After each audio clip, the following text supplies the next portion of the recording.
episode, plus all of our previous miniseries about Futurama, King of the Hill, and The Critic. So don't be a Beardsley. Sign up for Talking Mission Hill today. I heartily endorse this event or product.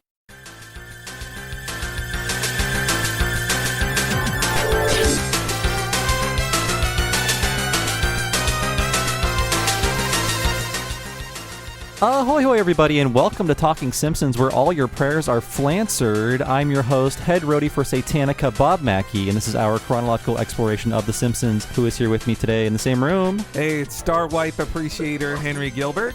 And who do we have on the line? Well, it's Matt Christman, Chapo Trap House. Hello. Virtual Texas, podcast Lieutenant Chapo Trap House. Ooh, ranks are involved now, and today's episode is Alone Again, Natra Diddley. And now, here's something for their eyes. Finally. Today's episode aired on February 13th, 2000, and as always, Henry will tell us what happened on this mythical day in real world history. Oh boy, Bobby. Leonardo DiCaprio heads to the beach in theaters this week. The final episode of Superman the Animated Series airs, and the final Peanut strip is published one day after Charles Schulz passes away. A big day there. He died doing what he loved, drawing a depressed child.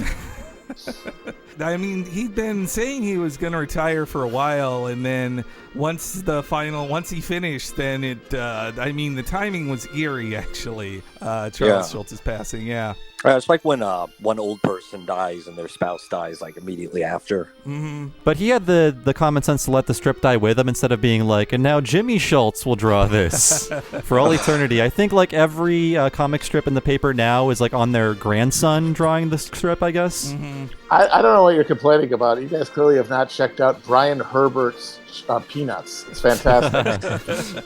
Did Schultz have a kid? I believe he had children. Yeah. Schultz's wife was in a memorable episode of Learn to Draw with Tom Gamble. Or How to Draw, I think it's called. Oh, really? Oh, I should check that out. Simpsons writer Tom Gamble. I have not seen that one. The Leonardo DiCaprio film, The Beach, I did not see that. I remember there were tons of ads for it. It was like, is that really history?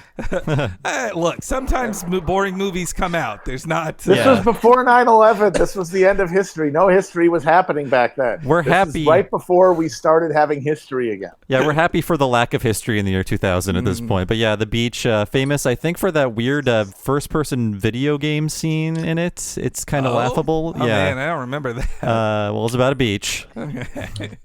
Not much else happened back in February other than, I guess, this episode is history as well. Yes. But yeah, I guess let's welcome back our buddies, Virgil and Matt. Hello. Hey. Yes, of the Chapo Trap House podcast, making their, I believe, fourth appearance. Man, I think so. And they last joined us right before the curtain fell on society. Yeah. I like how you can track society's decline now as we track the decline of The Simpsons. Feels like 800 years ago since you guys were here on the Monday before Super Tuesday. It was. But yeah, this is the 9/11 of The Simpsons on 2/13. So 2/13, remember 2/13, everybody. But yeah, this is the end of Talking Simpsons. Thanks for joining us for these past 5 years. We're gonna just throw it in the hole right now and bury it because no, of course we're gonna keep going into the future. Yeah. This will not destroy us. No. I'm sure that's what Matt Groening said when they responded to, hey, one of our cast members died. Instead of going, wow, maybe we should stop making the show. Instead, they were like, let's kill her. Well, it was more of a case of she's not dead, but her career is. Yeah. Oh, that's right. She didn't die. She just left. Just wanted more money. But can't have that. And she came back to the show, right? Oh yeah. Well, the history of this is an interesting one. So Maggie Roswell, she had been an actress on the series, from season 2, I think. She's Helen Lovejoy in season 1. She was there from even season 1, and she was kind of one of their utility women, but not on the level of the core cast of the Family plus Hank and Harry. She's Miss Hoover as well. I think that's the only other notable female character she plays. Van Houten's mom. Oh, right. No, into. That's Pamela Hayden. Oh, right. Okay. No, wait, that is Maggie Roswell. I apologize. Okay, yeah. So Maggie Roswell had been playing the character for a decade, and then in season 10, right around when the actors got their big raise, she moved to Colorado, and she was working from Colorado, and wait, so she got the big raise, and then she's like, I'm just gonna phone in from my ranch. Oh well, no, actually, she didn't get a raise. She moved to Colorado, but she didn't get a raise. Yeah, so she was flying in to Los Angeles to record her bits, but she was not. She was still getting paid. By her reporting, was $2,000 an episode, while the main actors were getting paid $125,000 an episode after their big raise. Wait, $2,000 an episode? Yeah, that is peanuts. Yeah, and she said it also would barely cover her travel to Los Angeles. They weren't paying for her flights either. They weren't paying for the flight? Yeah. Yeah, that was the bone of contention, I guess. And the low pay, but yeah, not even paying for a flight out. Mm-hmm. It's good to know though that when they came to this question of slightly raise the pay of someone who's been there on the show from the very beginning, with fucking kill her. Yes, yeah. We will drop her ass off of the top of a fucking grandstand. Because we care about art here at The Simpsons. I just can't picture the Fox company treating its employees in such a fashion. Seems highly improbable. It's uncharacteristic of them. Yeah, I feel like Miss Hoover and Luann Van Houten and Maude should all have just been in a group getting knocked off the stadium. Yeah, they only killed one of them. The others just stopped talking. Then throw them in a mass grave. Yeah. So she could have fallen from the top of the grandstand onto the rest of them as they were walking down below. The Simpsons are going to Bosnia. It's funny because when Maude dies later in the episode, Luann Van Houten, or Miss Hoover is there, right? No, it's Luann. Oh, Luann is there. Yeah. Yeah. So she does witness her fellow voice character's death. But yeah, so Maggie Roswell was actually pretty public. I think honestly that's where so we interviewed Mike Scully about in Mike Scully's telling of it, and Scully's a cool guy who unionized the writers' room. I want to say that, but he felt it was, the actor in the studio negotiating. He kind of doesn't, he was like, he wanted her to stay, but seemed to be unable to get her a pay raise. And I think it sounds like it was just a bone of contention from Fox to just not pay her more. They were just like, nah, can't pay her more. The end. She apparently only wanted a few thousand more per episode just to cover the flight. At that point, what are you doing? Your show's been out for 10 fucking years and you're killing off classic characters to save $2,000 an episode? You really think you're doing this to do anything other than just fork out dog shit for morons? I think they were just they were upset, Fox, that they were having to give the other actors a raise, so they're just showing you don't get anything. This is just a punishment because you don't have the leverage that Castellaneta and company did. Yeah, these people are aware that though they're going to die at some point, right? What's the plan? They're having Castellaneta pre-record all of his lines. They're having him pre-record every word in the English language so that they can easily create any line of dialogue. How do you think Siri works? I think in a secret bunker somewhere, Disney has the next 3 Homers picked out. Mm-hmm. That's just how their casting works. The next Goofy's ready, the next Mickey's ready. They're just waiting. But I think, too, another reason Fox was being shitty to Roswell is she did take it public. I couldn't... if I had Nexus Lexus, maybe I could actually have found the things, but there's a dozen articles mainly out of Denver newspapers where she's being very public about how pissed off she is at the low pay and how she's I still want to be Maude, let me just do it. And so maybe that's also where the death with extreme prejudice came from. So Scully tells the story as they were pitching stuff in the writers' room. It was George Meyer, longtime writer of the series, funny guy, who just said, let's kill Maude, and they just ran with it. And to be fair, I don't like this episode, and I don't think anyone really does, but nobody likes Maude. She's the lesser religious wife of the series. Yeah, she's totally redundant. Nobody. That's true. No real differentiation between her and Helen Lovejoy. I guess her most famous line is "No sugar." Helen. I guess the distinction is Helen has a shitty side that Maude doesn't really Helen has more cruelty to her. She is the pastor's wife. She is that the gossipy trope, minister's wife. Self-identified gossipy, as she calls herself. She is one of the many intentional stereotypes that people The Simpsons. And also, I think, though, George Meyer, a lot in those seasons, he would pitch things that I think in the earlier seasons, they would have just been like, very funny, George. Anyway, let's think of something else. But in the Scully years, they really were just like, you know what? Let's do that. That could be a story. Yeah. So they decide they're going to kill her off and work backwards from that. I also feel bad now after doing the research. I blamed Ian Maxstone Graham for so long because he's as the well writer. You should. No, who is it really? You're one of those Beetle Brad Simpsons fans he talks about. Yes, yeah. He's the writer of the episode who also, at this era, he gave interviews where he was just very clear of like, I don't give a shit about the online fans, which did piss off the online fans. I think that is a relevant argument. I think that one of the reasons that Groening is so... We've talked about this. One of the reasons Groening is so delusional about the show for so long is because people were telling him that the classic show was shitty on the internet. Yeah, and he just believes, he's like, well, everybody always said that, so... It's all Dom Del Grande's fault.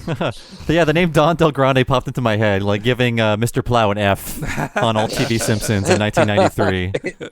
Philistine. And so Scully also, he was a big believer in his version of the Homer-Ned relationship is that Homer hates Ned because Ned is the guy that he could never be. And so he wanted to plumb more of the depths of that, and he felt like if you get rid of Maude, it actually gets Ned and Homer to spend even more time together because he doesn't have a wife to hang out with anymore. More zany adventures for Captain Wacky and friend.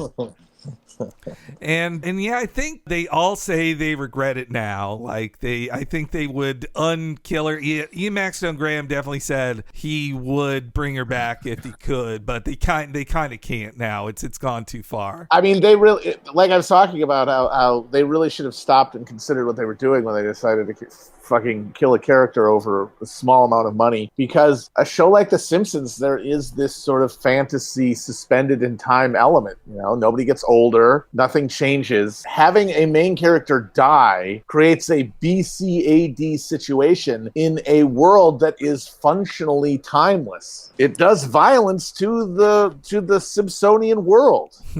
Yeah, and Henry was just telling me before the record that there's an episode 20 years later in which one of the children is processing their grief over Maude. But it's like, it's been 20 years. Right. It's still as a 10-year-old. Yeah, well, actually, that episode is about how he's having nightmares where he can't remember his mom's face, where it's like, but you haven't aged a year. You're the same age you were when she died. It just asks a lot of questions. And I do want to bring up Principal and the Pauper because we covered it almost a few years ago at this point, and people assume that's a bad episode, but we looked at it and we were like, this has so much respect and love for Skinner. Despite the changes they make, it is very true to the character and respectful. This is very disrespectful to all the characters portrayed in this episode. This is also, if memory serves, the start of when Flanders gets sexualized in a weird way. Oh, yeah. Well, he definitely had the gag where he takes off his shirt in the streetcar and it's like, oh, he's super buff, but pretty much that's the only time. More did jokes about how his voice sounded like a woman when he screamed. Not this is before Stupid Sexy Flanders. Yes, actually, this is the same season as Stupid Sexy Flanders. So that's the season of Hot Flanders. That's when we start being like, hey, this 60-year-old man is really hot. Remember how he's supposed to be 60? Yes. I guess we passed the Vegas Wives episode too, so he's having a lot of party fun with the party animal. And I think, too, but I'm going to play a first clip in a sec, but I think, too, another issue they have in this episode is that they don't know if they want it to be a very special episode of The Simpsons or not. They're like, so is this really about, death and grief and all this stuff? Or is this a crazy episode where they go to NASCAR and then it's jokes about dating, Yeah, the vibe's really confused on this episode. And I wrote this down in my notes, but I feel like the death of Susan on Seinfeld gave gave everyone permission to do these kinds of stories. And that was a much better version of this because the characters are responsible for her death, or at least George is. But the ultimate lesson from that is they're just terrible at being human beings. And there's not that kind of commentary in this episode. Also, that show has linear time. That too, yeah. Yes, yeah. And I think that also was slightly about an actor dispute. I think they didn't like that actress. And they're like, kill her. We don't want it. If George gets married, she's on the show more. Like, get rid of her. I think, too, that if they had just... Maude would have lived... I mean, the show's decline would have happened either way. But if they had just paid her, like, $4,000 more an episode, this episode wouldn't have happened. Like, there just would have been a different episode at this time in February, not such a clear line of, like, oh, before and after Maude. And then she comes back in 2002, you were saying. Yeah, they make up with her by season 14. Maggie Roswell. They do what they could have done in the fucking first place, which is, why are you even flying her into Los Angeles? There are recording studios in Denver. Record in Denver and put in the audio. That's all you got to do. And now, like, Carrie Shearer almost exclusively records remotely, right? Oh, yeah. And Julie does a lot, too. Mm-hmm. Well, now they're all recording it. That really adds another layer of weirdness and just uncanniness to this episode. The fact that Maude's voice is noticeably different. Mm-hmm. And you'd think a smart play would be to kind of wink at the audience about that, but I didn't really pick up on anything. No, they just have someone else do the voice. And then you're like, why does she sound different? And then before you can even try to figure it out, she's dead. Yeah. It's a very weird experience. Yeah. They do reference that in one of the episodes before this, the actors dispute, and Ned walks by the window. He has Mike Scully's voice. Oh, yeah. They can replace the actors and no one can tell the diddly difference. So there's a wink at that far before this. Mm-hmm. But yeah, it makes it feel even less legitimate, her death, when it doesn't sound like her and it's an entirely different actress. It's I mean, what they could... It's like watching a pirated version of The Simpsons that you bought in Shanghai. I've always said they could have What is this? They could have just gone with saying like that was a woman who replaced Maude, like, and just they discovered, oh, Maude's been alive this whole time. It was her doppelganger that died. Just do a crazy episode like that and bring her back. I mean, yeah, at that point, who gives a shit? But listen at you. You were all, linear time. The timeless quality of... No, it's broken. It's broken at that point. It's a broken doll. Kick it out the window. Who gives a shit? I mean, we'll get started soon. Slam dunk. Just throw it as hard as you can against the wall of your house and see what happens. I don't do that to my broken dolls. I repair them. Very responsible.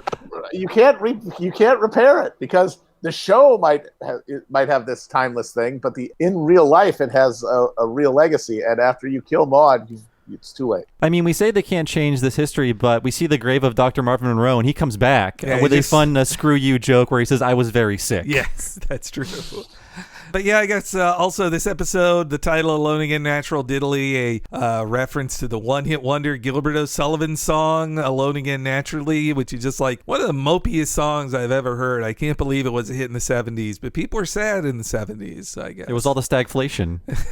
Yeah, it made people really want to listen to one singer-songwriters. They referred to this song in another title. Yes, yeah. They I feel like there's every song title they use, they only have like 13 they know, and they just really like they did Old Man in the Sea like 5 times. Yeah.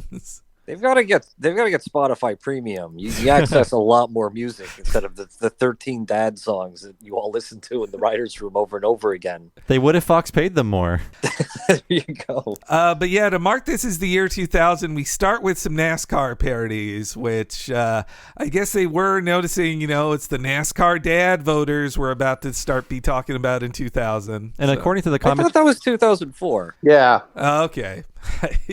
So this is just like 2000 there was no real culture war, even though in the election, even though it played out in the voting, they didn't become a conscious thing until 2004. The whole first act of this episode feels patronizing to me. I don't know. It's like, was Fox airing NASCAR at the time, and this was some kind of tie-in? They were actually, and they thought Fox would help them get a NASCAR guy like Jeff Gordon, but NASCAR wanted nothing to do with this episode, knowing it was about like a death at a NASCAR event. Yes. NASCAR president Don Del Grande refused to work with The Simpsons. So they instead have to make a fast car.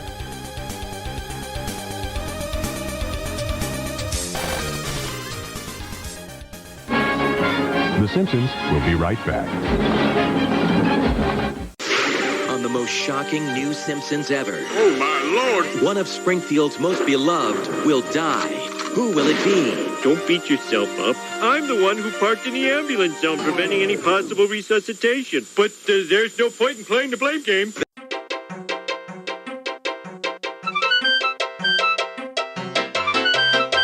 We hope you're watching out for loose bobby pins this week, and we have a big thank you to our guests, Virgil Texas and Matt Christman. We really appreciate any time they're on. They're such super cool guys. You should definitely be listening to their podcast, Chapo Trap House. And, since we recorded this, Virgil couldn't promote it then, but he also has another new podcast you should listen to called Bad Faith. It's a really great podcast too, so check out both of those. And if you enjoyed this podcast and wish to help me and Bob continue doing this as our full-time jobs, you should help us out at patreon.com/Talking Simpsons. Subscribers there, but they also get so many perks. Every episode of Talking Simpsons and our sister podcast, What a Cartoon, you get it a week ahead of the free feed and without ads like this one in it. But that's just the start. $5 subscribers also get a big back catalog of exclusive podcasts where me and Bob cover shows like The Critic,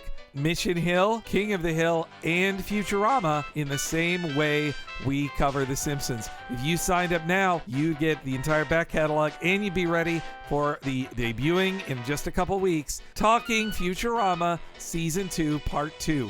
Where we're going to cover each Friday for the rest of 2020, the last 9 episodes of the second season of Futurama, the same way we do The Simpsons. So please consider signing up for $5 a month to get all of that at patreon.com/Talking Simpsons.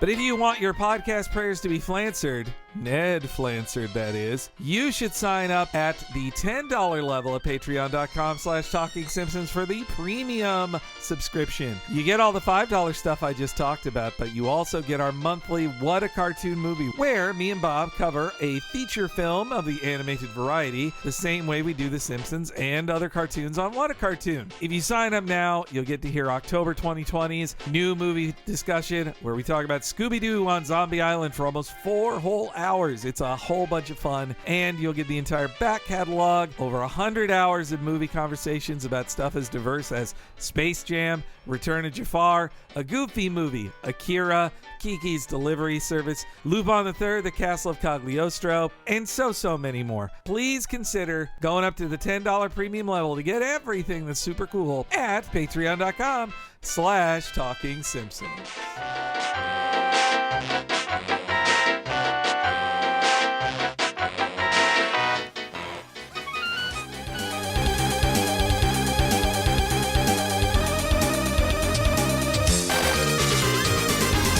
I've been to one NASCAR race at like a friend, and this was 98 before NASCAR really was big, but I just found it very boring and loud. I was the nerd dragged to the NASCAR event, basically. Do any of the writers actually like NASCAR? I don't think so. I don't think so. I think they're all coming at it from the Hollywood writer position. Of yeah. It's not like when they do a thing about baseball or football where there's obvious, it's obviously something that they have an attachment to and that they know about. This is just, it's that distance of being a Hollywood writer, a sicko coastal elite.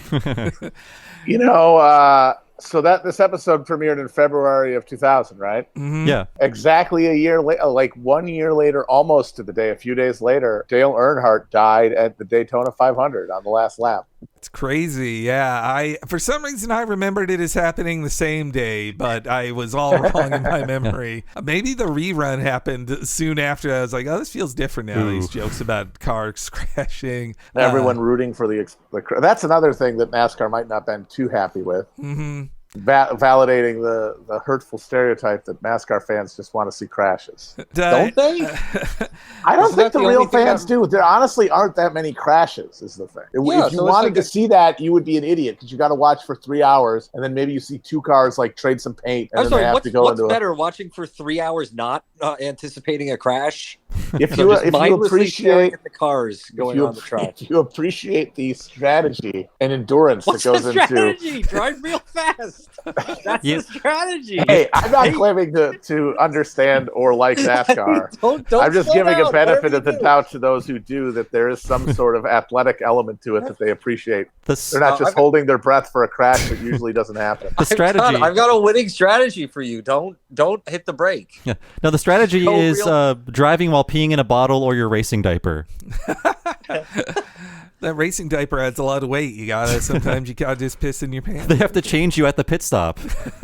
That's all preceded by just some general hiking jokes. I do like Marge being scared of Africanized killer bees specifically, that they sound loud and Africanized. There's a quick joke about how a big credit on the screen, like written by Ian Maxtone Graham, which I think really tied to, for me, really made me hate that writer in particular, because you see his name right up front to know he's the writer of the episode I hated. But as again, it was George Meyer's idea. He just got assigned it apparently. Yeah, and it's such a highfalutin name. It's very memorable, and of course he's a very tall man. Mm-hmm. He's the very tall man. It's the largest name he could afford.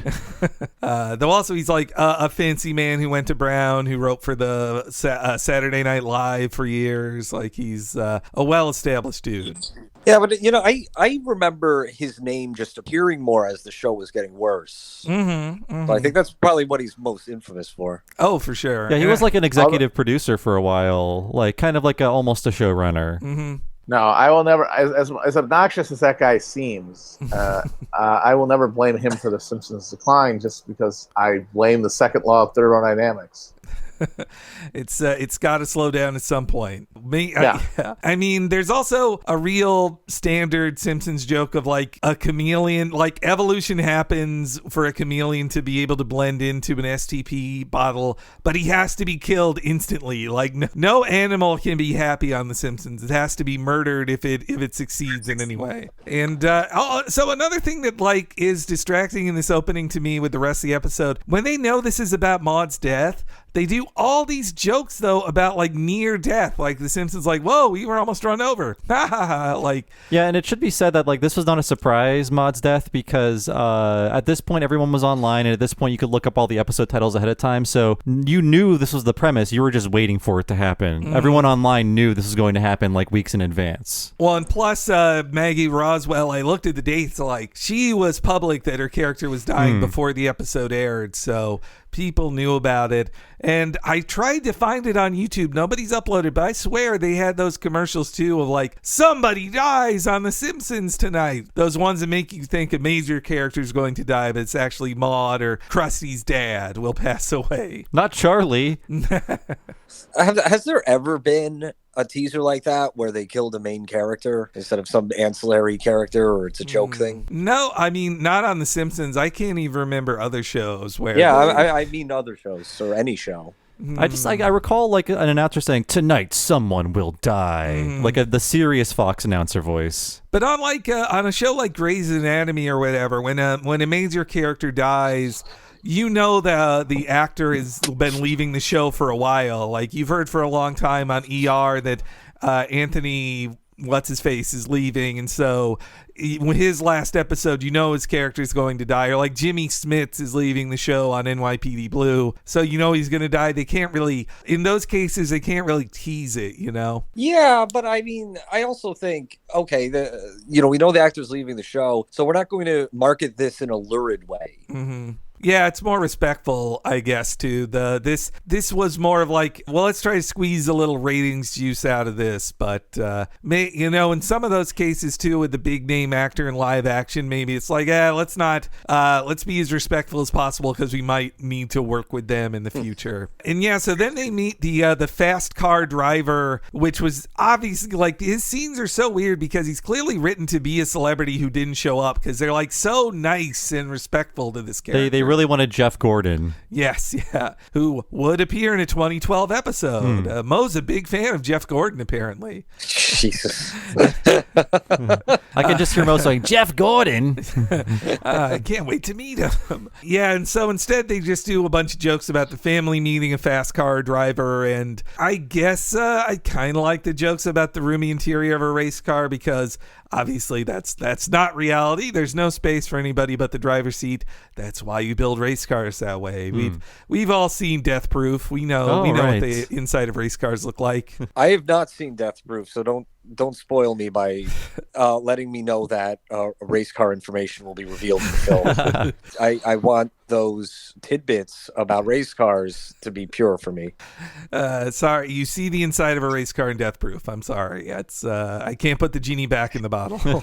Again, when they have jokes about how like Marge is letting Bart do something incredibly dangerous, if you want us to care about the realistic death of somebody that's going to happen in like 6 minutes, it's really weird to do all these death-defying jokes in the same episode. Including the Simpsons crossing the NASCAR streets. Yeah. Which only Homer should be that stupid to do it. Like the entire family should not be on board with this. But yeah, lots of near death in this first act before the actual death. And they get free tickets to stay for the rest of the fast car race. That is my biggest complaint about this first act, outside of the horrible thing that happens, is that they get free tickets to an event they're already at, and then there's a time cut, and then they're there again. Like that was complete. Like they should have just been like, oh yeah, just have a seat, you guys, and make yourselves at home. Like, why do you need free tickets to come back later when you're already there in this act? I think it's because they need there to be the time trial so that they could get across the street without being run over, and also so that they could meet the NASCAR guy and have a ride around in a circle, which wouldn't have been realistic during the actual race. So they did the very confusing double move there. I gotta say, this is just a brutal and aimless first act. Very bad. We do get, I think, the last hee-haw joke on record in media. Yeah, that's true. Well, in a few years, the Wonder Show's will do that great Horse Apples episode. Oh, that's true. That's true. Yeah. But yes, in our first clip, the Flanders arrive for what at first seems like a normal day. Hi, diddly ho, pedal to the metalophiles. Flanders, since when do you like anything cool? Well, I don't care for the speed, but I can't get enough of that safety gear. Helmets, roll bars, caution flags. I like the fresh air and looking at the poor people in the infield. Who the fuck are you? Who is that woman? Dang, Cletus, why'd you have to park by my parents? Now, honey, it's my parents, too. Gentlemen, start your engines. Daddy, can we move closer? Absolutely, Hot Roddy. We're up here out of range of the crashes and the driver's cussing. Move your damn butt. Bite me. I did like Ned's playful take on pedophiles. Pedal to the metalophiles? Oh, it's I a joke didn't about realize that was a pedophile. Wow, I only realized it upon hearing this clip isolated. Okay, Yeah. I like that. Why didn't he just say pedal files? Might have been misheard in the audio. Driving, you use a pedal, but you only use a pedal to the metal when you're racing. Another thing that struck me in this watch was I think it's much worse that Rod and Todd have to be there. I would change it that Rod and Todd don't need to be at this event, because then I just think about like, oh, they watched their mother die. They didn't just hear that she died. They were witnesses to her death. They saw her twitching corpse on the ground. Yeah, there's a real unpleasantness to this whole bit. Well, Homer Simpson just officially yucks over the entire proceedings.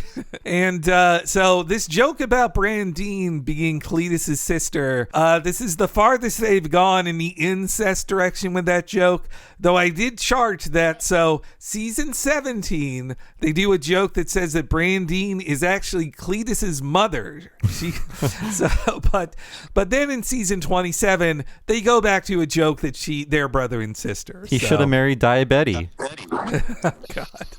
Oh, Diabetes. So this is the expected NASCAR fans are poor hicks joke. Yes, yeah, there's the good fans in the stadium who pay the real money, and then there's the loser inbred hicks who stand around by the cars. And also, like, they seem to make the connection that Ned is sort of responsible for her death in not wanting to be closer, that he's being punished for wanting to be safer by being so far away. That's also why they're there. There's also a deleted scene joke in here that I'm really glad they cut because it makes Maude's last moments even darker. Yeah, that's true. There's a joke of Homer mooning the drivers, and you see like his gigantic ass, and then the joke is that Maude is seeing his front while mooning. So one of Maude's final visions in this deleted scene is Homer's genitals. I mean, Homer needs to realize you don't need to pull off all of your pants to moon someone. It's like the kid who pulls down his pants at the urinal. He just never learned. I think Homer intentionally wanted Maude to see that. His reaction made it seem not an accident, I think. But yeah, so then they just have jokes about wanting to see stuff crash. Homer's really sad that he misses a car crash. Then there's like a really long joke about Homer getting free tires from a car tune-up, which the only part of it that really strikes me is like, it's a joke about Homer being ambivalent to causing like a 5-car pileup. Like this, he killed a lot of people this day. Yeah, he briefly leaves the stands to just interfere with this event and then goes back. But isn't that just him driving onto the course at Truckosaurus, really? Yeah, pretty similar, actually. Yeah, that was more negligence, though. In this, he's being written a lot recently as like a John Belushi style party animal and a real like mischief maker, and this is evident of that. But looking behind him to see a 5-car pileup and go like, my bad, like that. Yeah. That's just a man who doesn't care about the deaths he caused. Well, remember, he caused a massive crash every time he looks at the billboards on New Billboard Day. That's right. We have established Homer as a mass vehicular manslaughterer. He's got a lot of deaths in his wake, for sure. I don't think it's Homer's fault necessarily. I think that the sport of driving is it's rather unsafe, it seems. You're blaming them for participating, the drivers? I blame the owners of NASCAR for profiting off the immiseration of these drivers.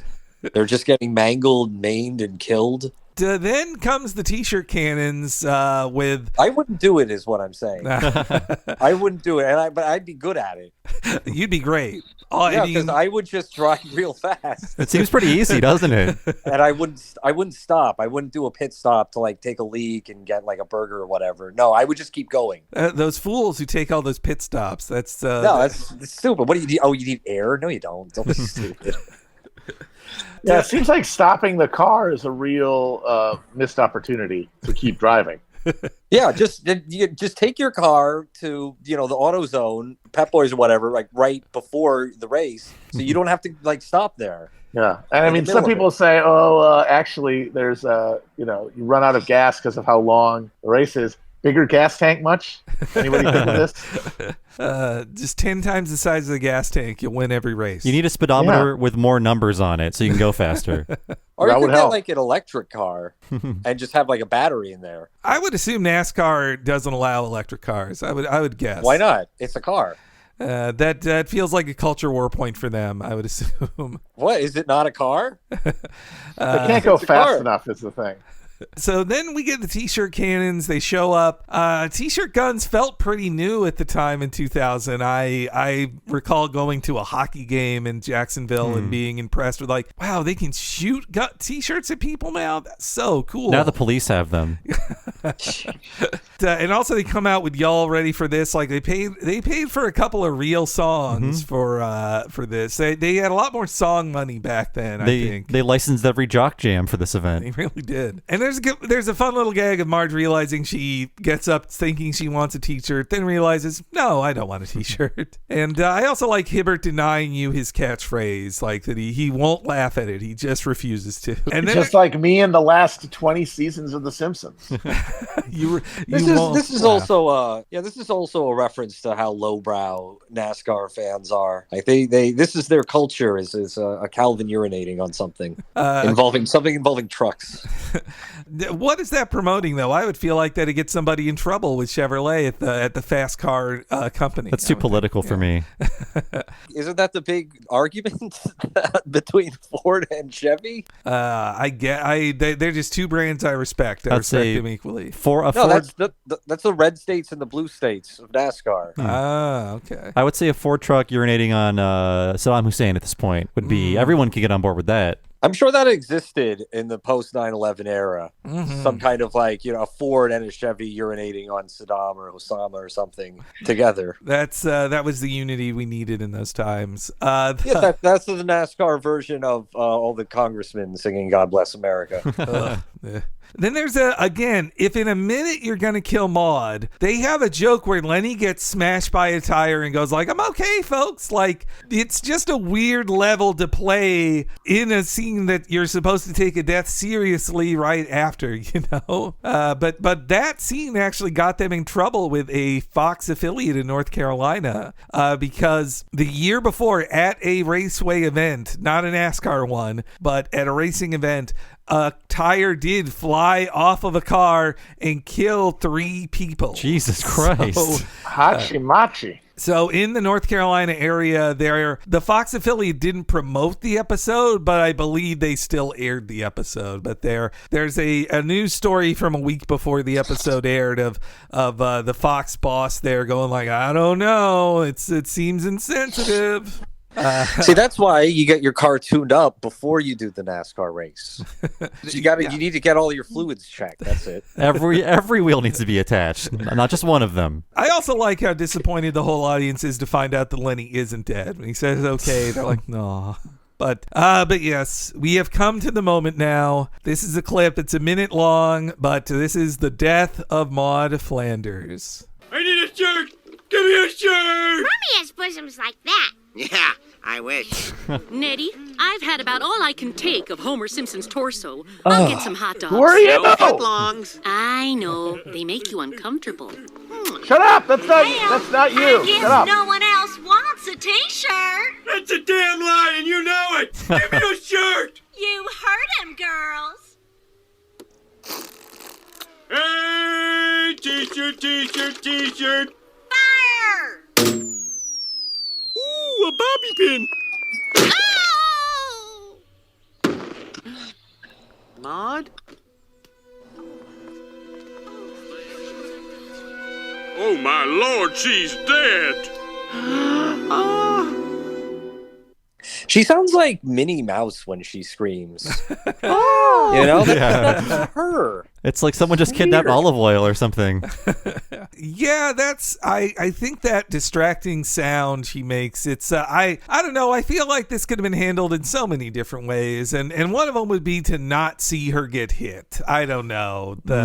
Yeah, visually it's not pleasant. Yeah. And it's unsettling in a way that's not either funny or, has an emotional valence. It's just like, why am I watching this? Yeah, the shot after of like basically corpse cam, you're looking up from her dead body at people looking down at her, also gross.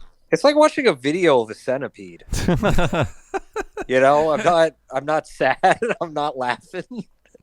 I'm not angry. And they work so hard to make it clear it's Homer's fault. Like, that also is just such a dark bit to it. Yeah, he got her killed. Absolutely. Ned could have sued him for sure. I mean, we know that he got a settlement from the t-shirt gun company, but I mean, at the least he could have killed him and probably gotten a light sentence. Oh yeah, the no judge would convict him. Was it Schwartzwelder who pitched that Maude would die by a t-shirt cannon? No, he wasn't. Well, I don't know who. They don't say who pitched the exact way of death, but Schwartzwelder was not really in the room then. I mean, the level of cruelty does feel like a George Meyer thing as well, but it's not really. I mean, it's unexpected. Maybe they set this all at a NASCAR event because you kept thinking, oh, a car would crash into her, like something involving a car would happen. So then it's the expectation is undercut by a t-shirt cannon of all things killing her. I could see that being the mislead. Yeah, so I mean, suffice to say that like none of this holds up without the marketing. Like, this is for a show that's where most of the profits are based in syndication, and that's mostly viewed in syndication. This is not an easy episode to syndicate. Because, again, if you don't know that, if you hadn't seen the teaser saying character going to die, most of these jokes will not land. Oh, in the first act, where you're just waiting for Maude to die.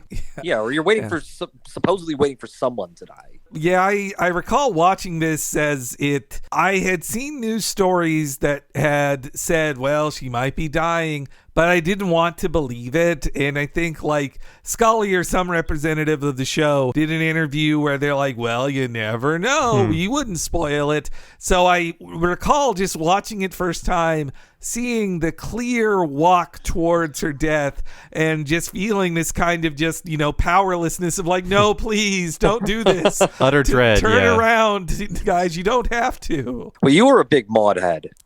You after this episode aired, you angrily resigned from the Simpsons web ring in disgust.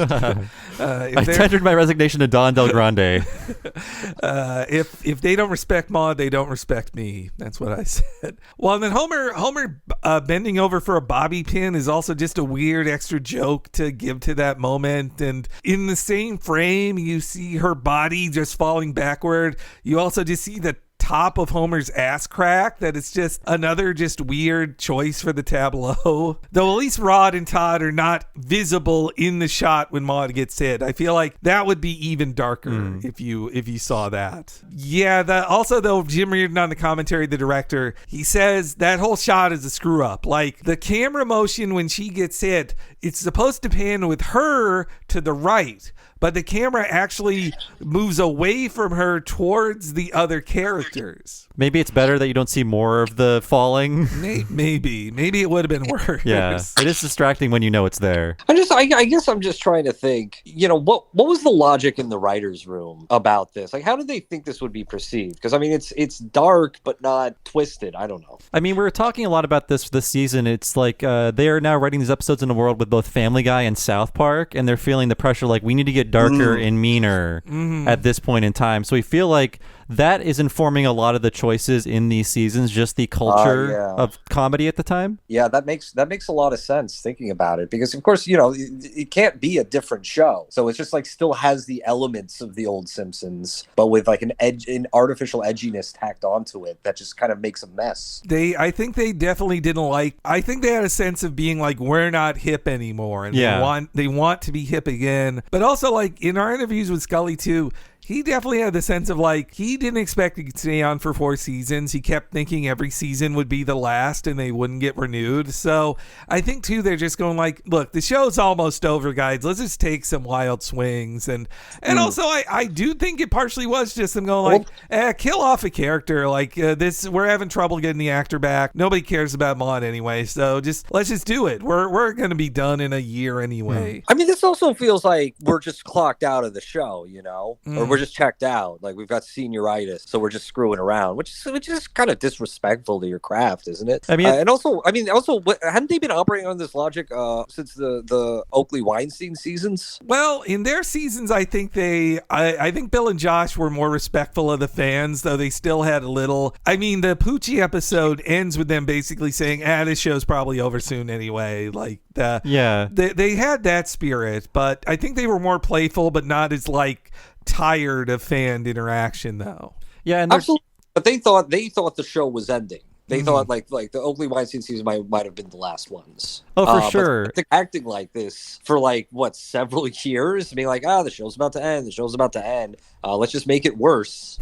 Yeah, I think the Oakley and Weinstein changes, they are almost as big as this, but they do feel like more in touch with who the characters are and more in touch with what the fans will be accepting, except of course for the Principal and the Pauper one. But their seasons had like a lot of big changes, a lot of big shakeups to like the lore of the show, like, especially in terms of like Itchy and Scratchy and Jebediah Springfield and big like important keystones of Simpsons history like that. Milhouse's parents getting divorced. Yeah. I also think too, they just were senioritis there, just feeling like let's shake things up. I mean, as well, Ian Maxton Graham, one of the things he felt weirdest, one of the things that got him in trouble was saying like, we don't have any women in the writer's room, but it's just a guy's show. It's just guy humor. It's just how it goes.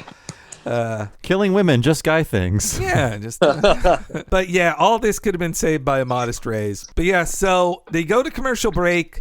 They originally thought they'd have be like a cliffhanger, like you don't know if they're gonna leave her dead, but then they decided no, we need her pronounced dead before we go to commercial. And so when they come back, we need the insurance money. They come back. They're preparing for the funeral. Homer has a single tear, just sad that he can't be a jerk. Like I did enjoy that.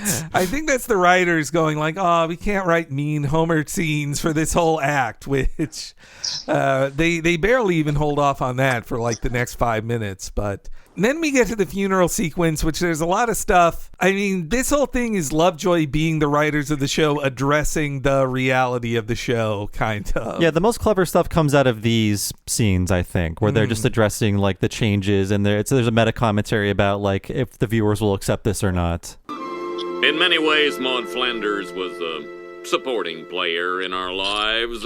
She didn't grab our attention with memorable catchphrases or comical accents. Yar. Oh, Glavin, why, Glavin? But whether you noticed her or not, Maude was always there. And we thought she always would be. My friend's life is about change. Just yesterday, Apu was a lonely bachelor. Just thank God those days are over. And the Van Houtens were enjoying a storybook marriage. Yeah, lots of storybooks have witches. Shut up, Kirk. Sorry. And now the good people at Fandemonium, as part of a generous settlement, will fire a 21 t-shirt salute.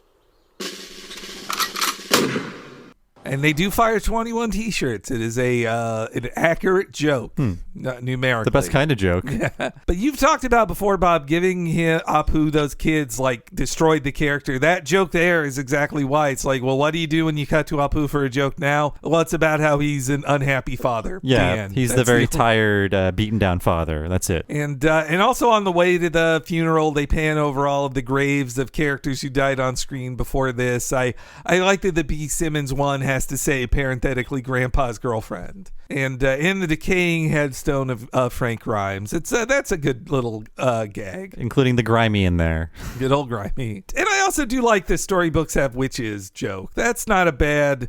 They should have had more divorced dad jokes on the show, not less. Pyro. Oh, absolutely. Pyro is still on the scene here, right? Because again, Maggie Roswell's gone. He has to say the line, not Luann. Sorry.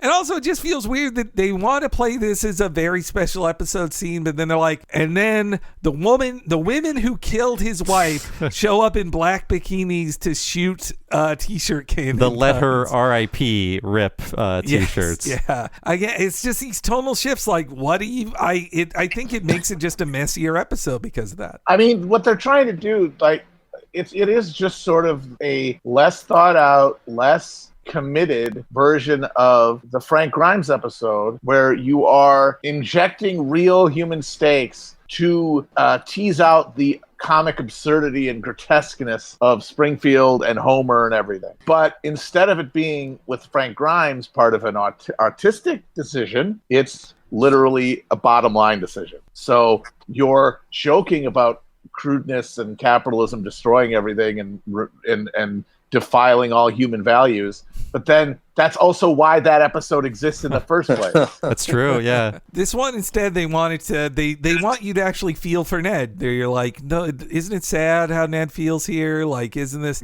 is hard? He's a single father now. Like, they want you to actually feel real things in these moments.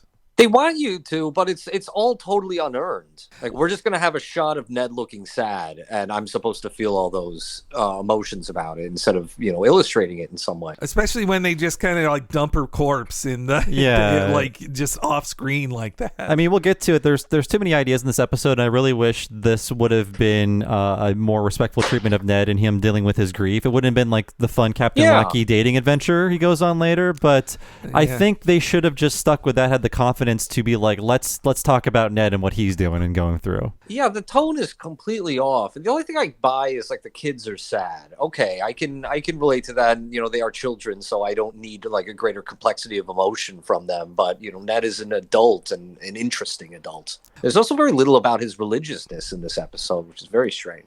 Yeah, this could have just been a crisis of faith episode, much more than which they give you a tiny taste of that at the end, but it could have been the whole episode.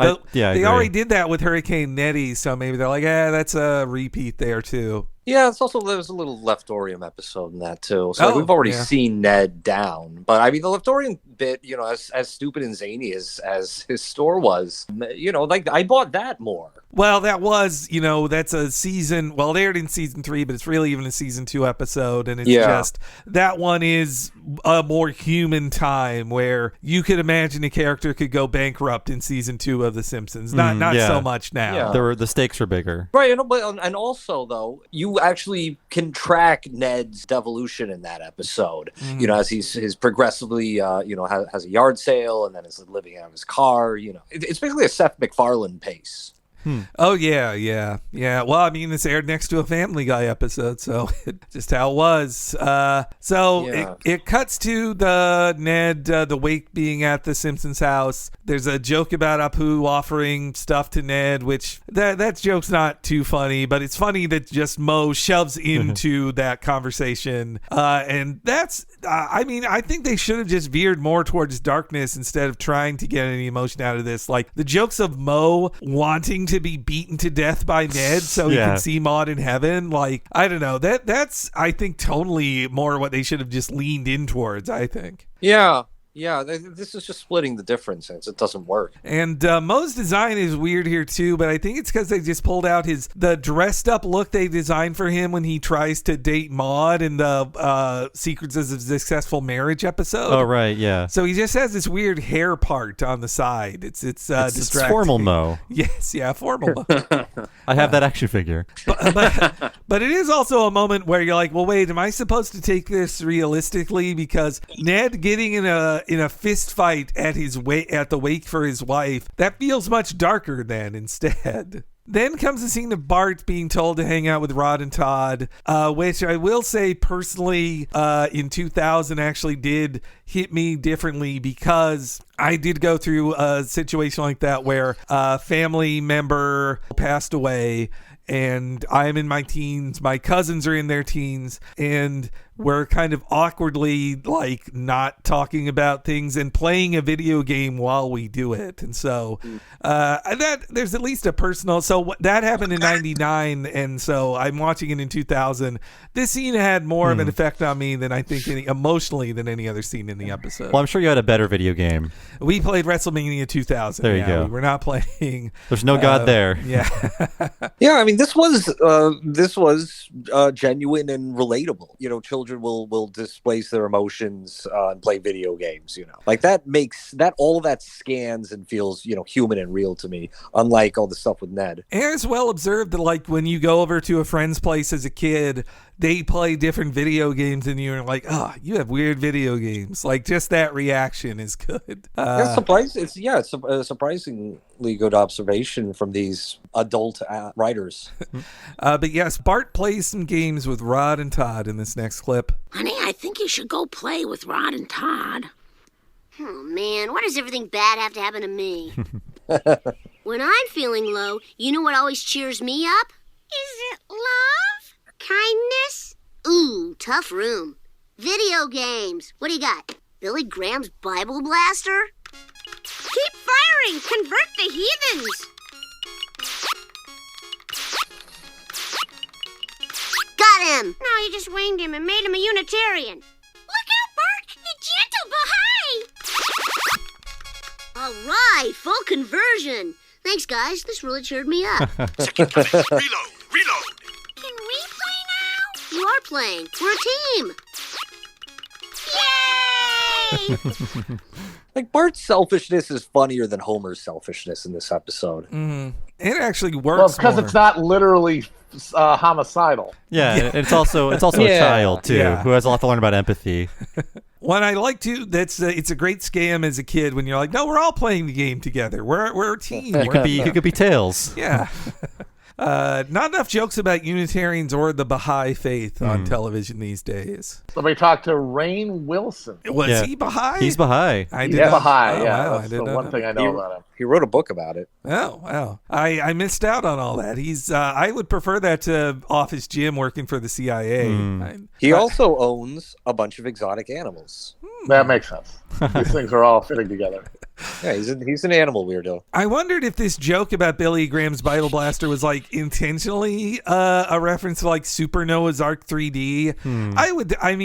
There were stories going around of like the Christian equivalents of popular games, but Super Noah's Ark 3D, if you've never heard of it, it's basically they took Return to Castle Wolfenstein, that classic, R-rated shooter, and turned it into collecting animals for Noah's Ark. You could buy that on Steam now, and it's just like Wolfenstein, but everything is a different thing. Like you're firing God's light at animals and putting them to sleep. Sorry, you're firing fruit at animals, and once you fire enough fruit at them, they fall asleep. Oh, nice. So you're not killing anything.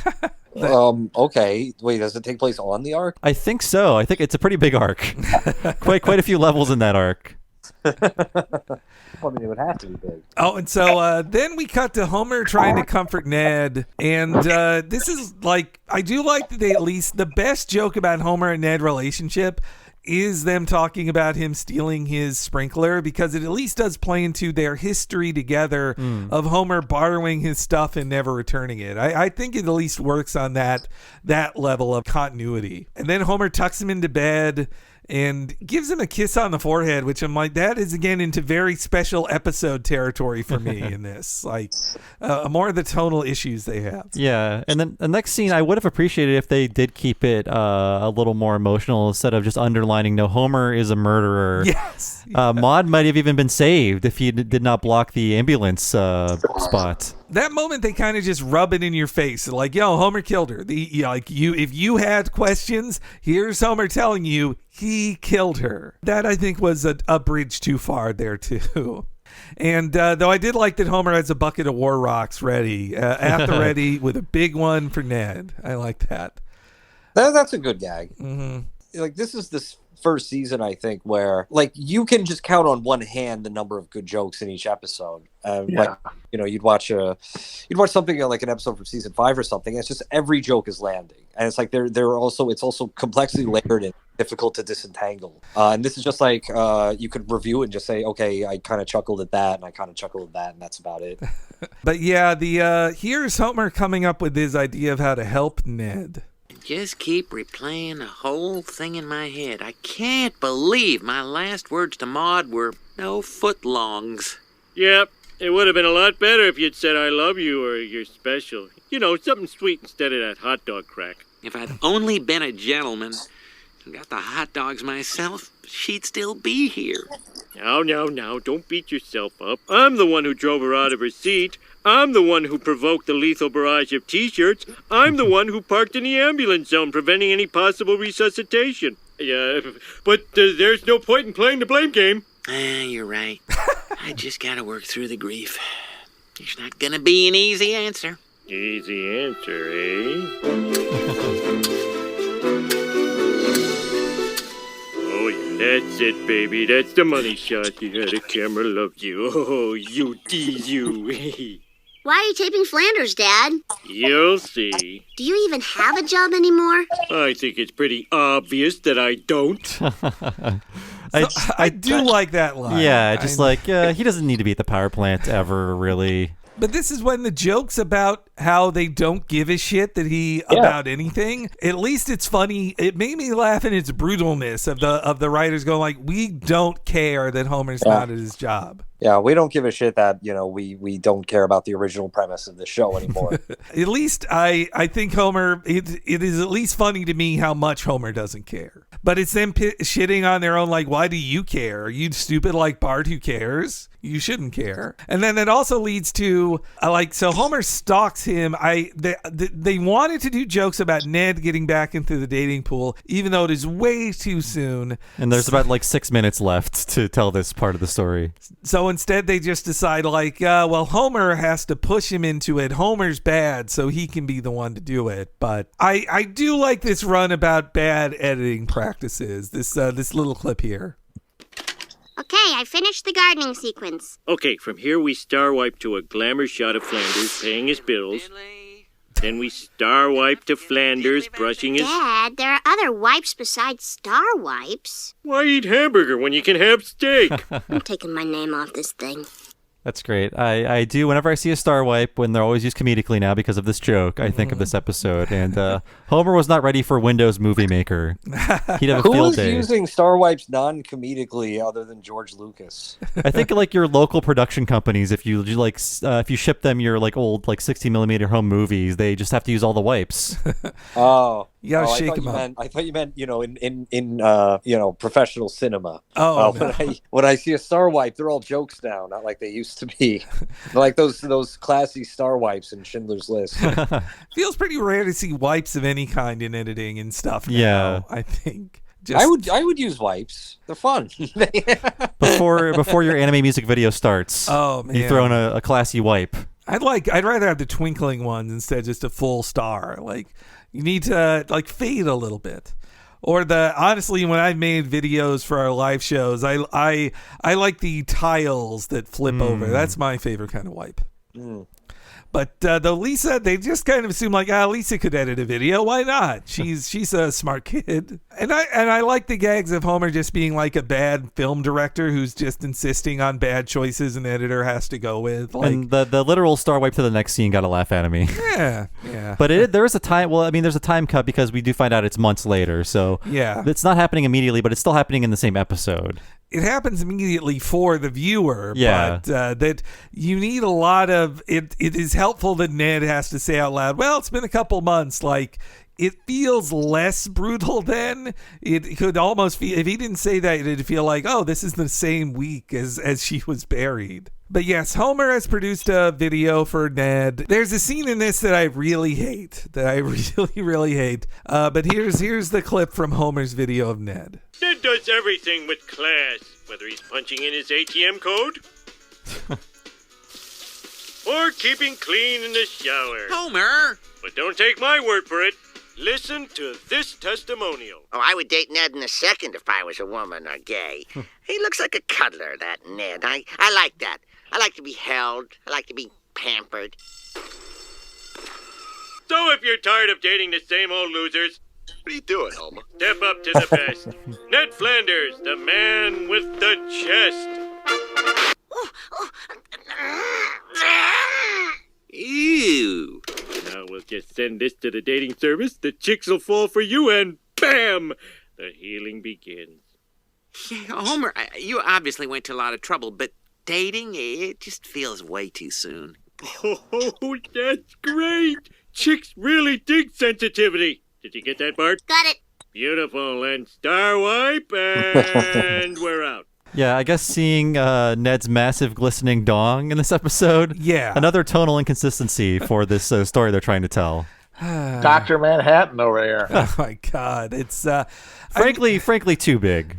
I mean, this was the thing in the 2000s. At this era, the South Park era, the joke that a character who you wouldn't think has a giant penis has a giant penis. It was just kind of going around. This wasn't new. Yeah, it's like hacky and puerile at the same time, and also just not funny like that. And this kind of, also off-tone footlongs joke. Yeah, it does feel like a cruder escalation of the Ned is secretly buff thing we saw in Streetcar. But they just said that he has a penis hanging below his knee. I'm like, boy, that I think I was shocked they even got away with it.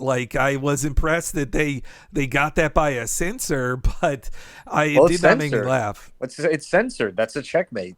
I guess so. I feel like even the outline of a penis would be too much for 2000s TV. But yeah, I also consider Lisa edited all this footage. So did Lisa see unblurred footage of Ned nude? She saw it. She saw his dick. That's horrifying. Yeah, that's canon. This episode contains child abuse as well. In the episode where you want to feel, they want you to feel these things for Ned, and then you're distracted by him having a gigantic cock for the rest of the series. It's just so weird. It's a very odd choice. Also, when you put in your ATM pin, it does not show it unblurred on the screen. Like, that's just wrong. Like that, for that joke, they have to break reality, and I don't appreciate that. Ned needs a better bank. Are you telling me that no ATM anywhere will show your pin? I don't think. Why would it do that? It's your pin. Why would you want it displayed on the screen? That's absurd. This is the year 2000. ATMs, I don't think they've been around for that long. So could you imagine an early model of an ATM, a prototype even, where they didn't figure that out? First of all, they had ATMs in the 80s. It's not like they were brand new. Yeah, that's not a long time.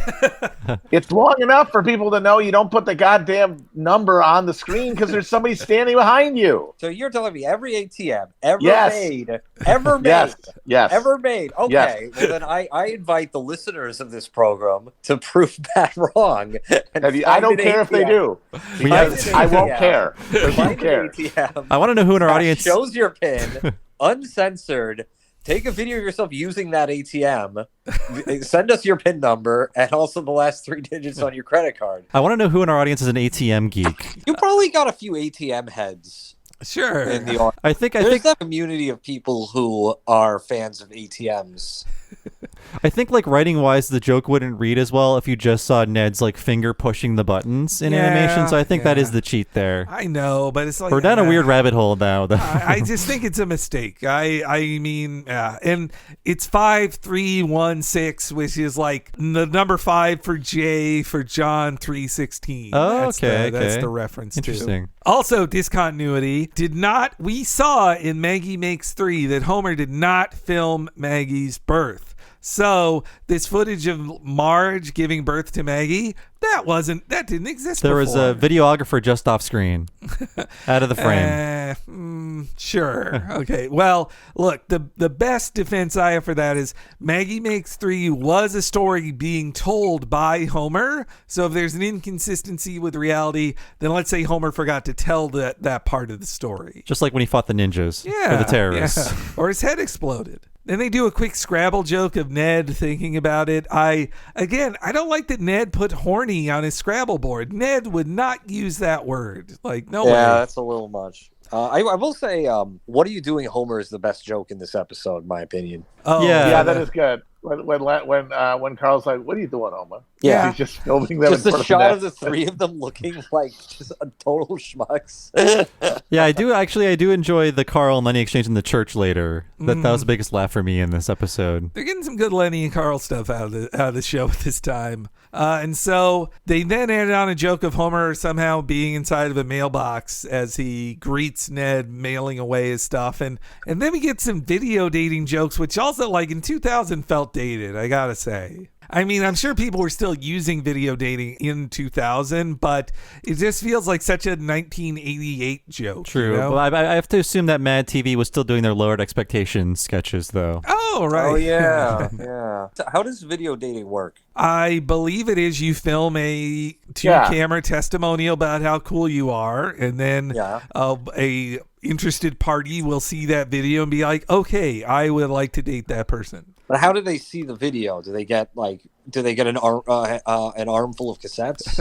I think you watch the videos there. I don't think they give you the videos. And a lot of, like, found footage people are digging these up and putting them online. I mean, they're fun if you could ignore the fact they're humiliating a stranger. Yes, yeah. But they are still fun to watch. Wait. So they'll broadcast, or not broadcast, but they'll put on, the dating tapes at the store just for anyone to come and watch and gawk at. I think you just like go into a booth or something. I think that's how it works. I think so. Not like a jerk off booth. Yes. Well, that is how comic book guy's using it, though. Yeah. You need to have somebody ask him, like, well, you're not going to call any of those women. Like, no, of course not. He will go home and proudly masturbate. And then Homer just has a very random list of John Wayne, Tupac Shakur, and Sherlock Holmes as the people Maude would be dating in heaven. That's another thing. This episode, spinning out of it, they've done multiple jokes about, like, Maude watching from heaven and commenting on stuff, which, like, it really reminds me of how how in Family Circus when the grandpa died and he's like, right. "Oh, I'm watching everything." Like a little too cute. He's a real creep, that guy. Everyone's grandpa is watching you at all times. Watching you bathe. But he's cheering you on. He's a positive grandpa. They go under the bowl to watch you shit. Oh, God. They want to see it coming out. So Ned goes on some dates. It's a series of it feels very, Seinfeld or Friends, all these dating jokes. It doesn't really feel like Simpsons to me. Yeah. Though I wonder, especially the Lindsay Naegle stuff, I wonder if Simpsons writers had gone on a date. This is plumbed from going on a date with, powerful Hollywood executive ladies and just how forceful and highly sexual they are. That's how, Mike Reese was probably in the room a day a week at this point, and that's how he met his wife, video dating. Oh yeah, that's right. Yeah. Really? Yep. Yeah. That's when there was a lot of video dating jokes 8 years ago on the show, and that's why, 7 or 8 years ago. Wow. Do they still have the tapes? I bet I would love to see Mike Reese's video dating tape. I guess only one of them made a tape, or would have had to. It would just be Mike holding up his sack of money. It's like, I make all this on the Simpsons guy. No, we got him in '90. He's not making bank just yet. But also the Lindsay Naegle dating thing. At this time, I would guess Dana Gould was dating the real Lindsay Naegle. I think too. So maybe they're getting this from reports back from Dana Gould of going on dates with her. And then we have a joke about Ned and Edna going on a date, which presages that they will date and even marry. The hashtag Nedna phenomenon. Oh boy, yep. The summer of Nedna. We all remember that, right? No, I don't remember that at all. Thank God. I remember it, but I don't remember it sweeping the nation. I think you had to vote. Did you vote? Yeah, it was a summer cliffhanger if Ned would marry her or not. I think they expected they wouldn't get married, but the votes came in for marriage, so he married her in season 23 and until season 25 when the voice actress Marsha Wallace passed away.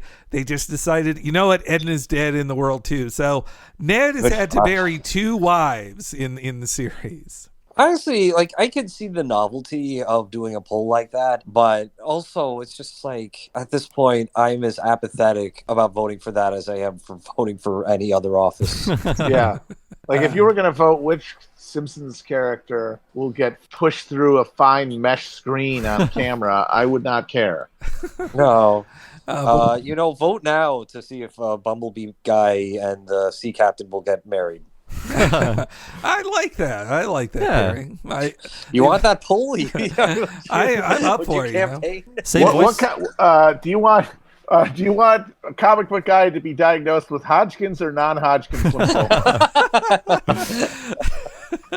It's the future of television. It is. That's going to be. They can even integrate that into Disney Plus. The vote can be on screen while you do it. Yeah, you can a Bandersnatch. Also, in this scene, there is a reference to season 1 with they are drinking Chateau Maison wine, the wine produced in Crepes of Wrath from the other worst episode. Yes, reminding us of all the good ones.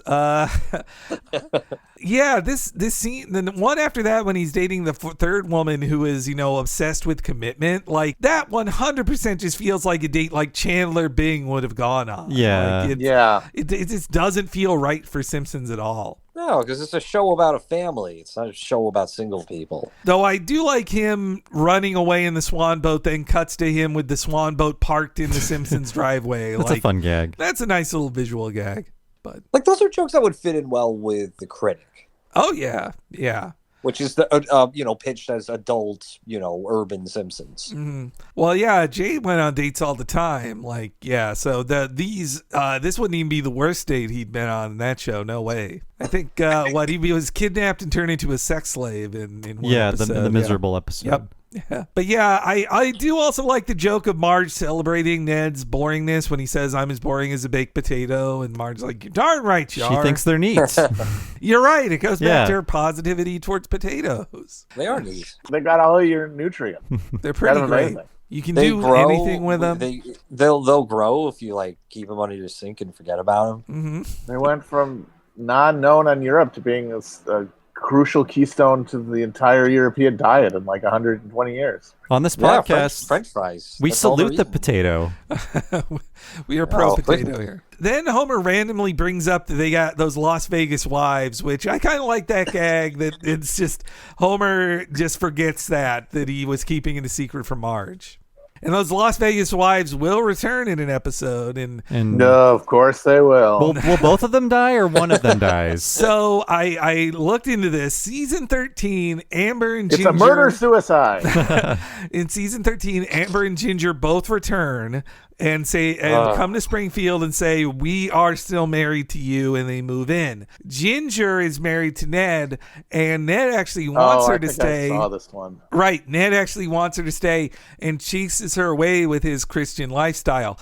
Amber won't go away until they trick her to have sex with Abe, and then she decides to leave. I remember this. Yep. That's where Abe says, can I get another term in the Oval Office? It's funny. Yep, I remember this. God damn it. Vote now. Now I'm annoyed.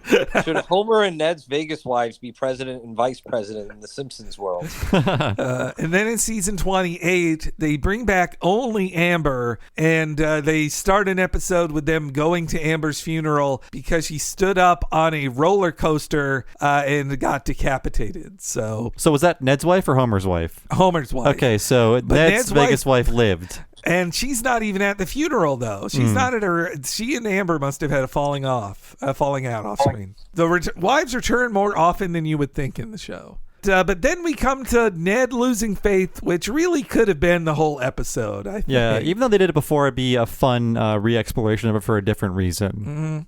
Lord, I never question you, but I've been wondering if your decision to take Maude was wrong.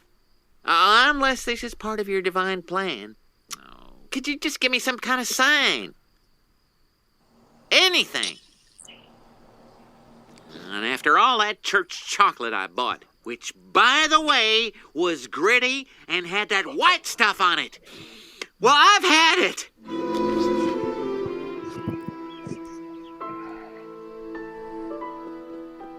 Daddy, get up. You'll be late for church. Well, you boys can go with the Simpsons. I'm not going to church today. That's right. And I may not go to church tomorrow. No, I'm not kidding. I'm going to sit right here and miss church. You just watch. Sorry. I feel like we've watched 3 different episodes so far. Oh, yeah. Yeah, every act has a different premise so far. I like that they at least speed it up so much. They're like, I'm not going to church. Sorry. They just throw out the whole character arc. They're like, you know what? No, his crisis of faith is instantly over. He's going right back to church. And turning around a picture of God like an old lover or something. Oh, yes. Yeah. Honestly, I think the problem comes from starting with the premise that we're going to kill Maude, we're going to do it, and then not really fully thinking through the realistic consequences of that, and just kind of, just tacking more shit on. I at least like the joke that he goes to church every single day and he has to clarify, like, I'm not going to church on Monday either. Like that, that's good. But in chalky church chocolate, we all hate that. Then they head to the church. Lovejoy introduces a Christian rock band, which that doesn't feel right for Lovejoy either. Like, why would he host a Christian rock band? He hates rock and or roll. He was a cool like folk Christian back in the 70s, right? Yeah, that's true. Maybe he's going back to his roots there. Covenant with a K. Good Christian rock band name. It's a Christian band when every time they use the word him, it's capitalized. Oh, yeah.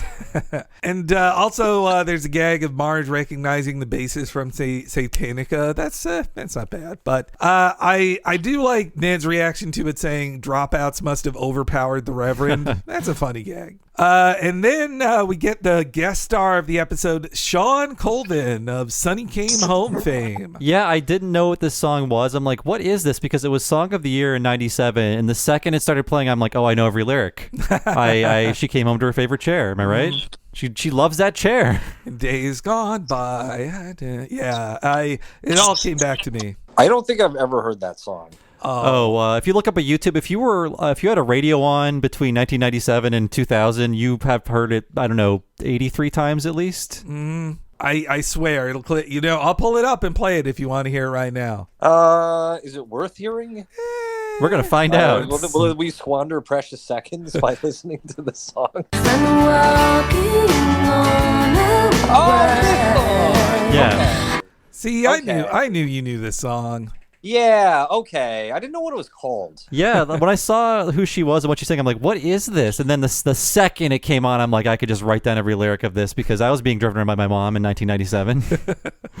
Yeah, okay. Yeah, that's a banger. So she was kind of a star when they got. I mean, it's a one-hit wonder. That song was like 97, but she wasn't a nobody. And I think they have big plans for Rachel Jordan too. Yeah, I think, she makes one more appearance until Ned scares her away. Yes, yeah. In the next season, I believe. And she sings a song about a man, which I'll just cut in the. And apparently, Sean Colvin, she says she still sings that in concert from time to time. That I would guess, what other songs than Sonny Came Home and that song would she play? If she played more than 5 songs, I don't know if I would stick around for it. Well, she really made me wait for Sonny Came Home. No, I'm hanging out at the bar waiting for that song. Like I said, I really enjoy the exchange between Lenny and Carl. It's like, so she's good looking. Shut up. Yeah, that's fun. That's fun. I also like any joke where a character says about a man I met in a sleazy church or a sleazy hotel. God. Oh, like any gasp, any performative gasp. They were doing that a lot in season 11. Do we really have one-hit wonders anymore? It seems like there used to be way more one-hit wonders. Oh, yeah. I've been thinking about this. In the 90s, I mean, in the 60s, they used to be novelty songs. Sadly, we don't get those at all anymore. But in the 90s, there were a ton of inexplicable one-hit wonders. A load of them. Yeah. Your Right Said Freds. Your New Radicals. Your Crash Test Dummies. Your Toad the Wet Sprockets.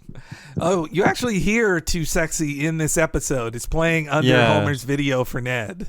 Yeah, that was, I don't know, maybe that's just the atomization of culture happening in real time in the 90s. I think so. It was all consolidated. You can't get exposed to one song for too long unless you actively choose to do it yourself now, I guess. Yeah. I mean, I would guess, Gangnam Style, that's a one-hit wonder, wouldn't you say? That's like a prototypical one, but at the same time, I mean, what was the hit there? It was a big YouTube, Okay, Things so are different. so one-hit wonders have been supplanted by viral videos, basically. Yeah, that's true. Also, I object to the characterization of Psy as a one-hit wonder. I mean, fine, internationally, yeah, that's the only thing he's known for. But he's had several hits in Korea. I stand corrected. You are right. Including one about killing and torturing American troops stationed in South Korea.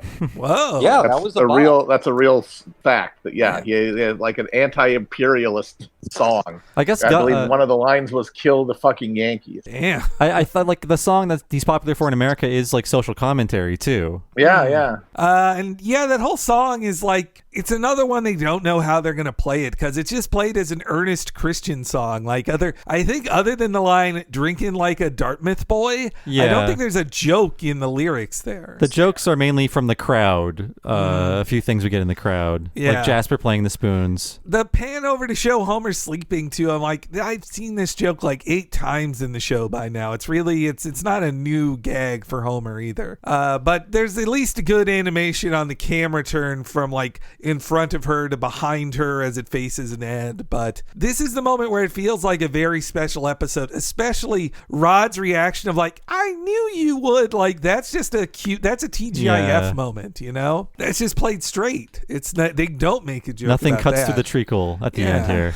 We give Ned hope for his future with a woman almost like fanfic invention to be, who's the perfect rebound for Ned? Like, yeah, just like this invention to be the perfect rebound for Ned, which also makes it feel just like cheap. It was like instantly wants to, hang out with him and will come back and hang out with him. It just like there's like 43 seconds left in the episode for them to talk.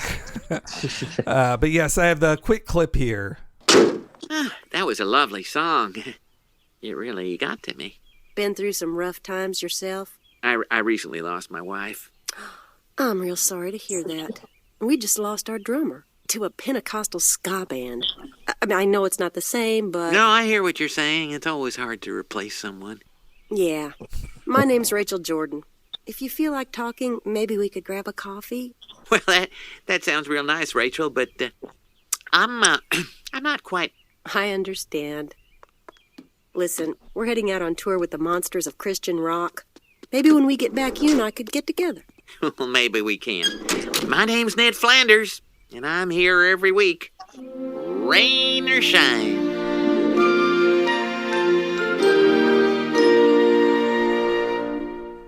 I guess after the gauntlet of cruelty, they send Ned down. You get a little levity at the end there, but it does feel like unearned. Right? Yeah. And also, again, very like TGIF or just a different sitcom than a sitcom about that also includes a joke about the character having a gigantic dick, you know? And then right after that, they have a reprise of the song where she says, like, that's where there is a joke line about like she landed on her head, but now it's time to move on with his life. It's like, wow, that's harsh. That's a harsh last joke to give you on that. And the song, she covered the whole credits. It's also really awkward because the song goes for like 10 seconds and then they just have to bring back in the soundtrack. You get a comedic verse about the death of Maude, and that's it. And this episode like led to a bunch of sequel episodes. In season 12, we've got the Going to Praiseland where Rachel Jordan returns and is rightly creeped out by Ned. And so Maude appears many times. I think that was their way of trying to make it up to Maggie Roswell and fans of like, well, look, hey, we got more Maude. Isn't that nice? Like, but nobody, I think, misses jokes about Maude. I think they mainly just miss the innocence of youth when Maude was alive, perhaps. When the show wasn't murdering people to save $2,000 a week. So this episode continues to haunt the Simpsons canon. I still think the lowest point for me, lower than seeing Maude killed on screen, is Panda Love. That's a lower moment for me, but this is close. Yeah, this is. At least it's off screen. Part of it. I thought when we'd get to this episode on the show, I'd hate it more, but I just feel more wistful. I'm like, I wish they didn't do that, but I don't feel as insulted, I guess, as I used to about it. You're not mad, you're disappointed, right? Yeah. Just like, no, bad writers. Don't just go along with a joke in the writer's room and just make it an episode. You're better than Family Guy and South Park. Right. You don't need to stoop this low. But any final thoughts, guys? The show should stop. They should have stopped after this or before this. Keep going. Just keep on going. Go on infinitely. Just with Alexa versions of all of the cast members. I'm sure honestly, I hear a lot of good things about deepfake technology. Just use that to make The Simpsons. At some point, the show will just be algorithmically generated from start to finish. It's just going to be those like YouTube Simpsons Wave videos. That's just going to be an episode. Hey, I'd watch it. Procedurally generated GIFs of Simpsons characters doing things. Well, soft, trancy music pulses in the background. I think they've covered all of Homer's potential lines because there's like one of those GPSs with Homer's voice you can buy. Oh, so that's it's like, true. I think they've got every word in the English language covered now for Homer. So they already did do an automated Homer voice. After Dan dies, every episode will just have Homer, but all his dialogue is Turn about right. driving directions. I still don't feel like stopping yet on this podcast, though. But we got a lot of yucks and laughs to talk about in that order. The funniest way that The Simpsons would end would be after Trump leaves office, and they say, "Well, we just ran out of material. We've done our job." They say, "Yeah, our work is done." Our work is not done, and we would love to have you guys back for a future one. God. Maybe a Panda Love episode. Only for the darkest that's a moments. Really terrible one.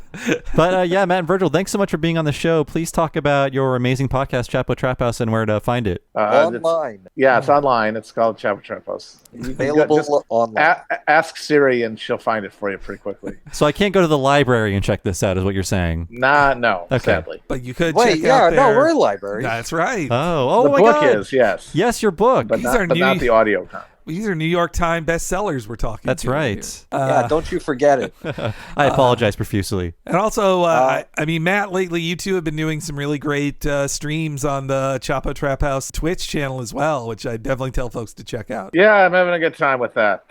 Check those out if you feel like it. If you're like watching a man yell at you. Always. But, Thanks for having us on again, and yeah, would love to come back and just as a show of solidarity as you begin this slog past season 11. Thank you. We need all the help we can. We appreciate you being supportive as Yes. as the older boys in the podcasting industry. But thank you guys so much. So thanks again to Matt Christman and Virgil Texas. Be sure to check out Chapo Trap House wherever fine podcasts are disseminated, I guess. And as for us, if you want to support our show and get all kinds of bonus stuff on top of that, please go to patreon.com/Talking Simpsons. If you sign up there, you'll get all these episodes 1 week ahead of time and ad-free, and also access to everything behind the $5 paywall. That includes all of our limited miniseries, over 100 bonus episodes. The most recent one was Talking Mission Hill. And as of this recording, you might know when you're listening to this what our fall 2020 miniseries will be. That's right. It's yeah. either happening now or will be happening very soon.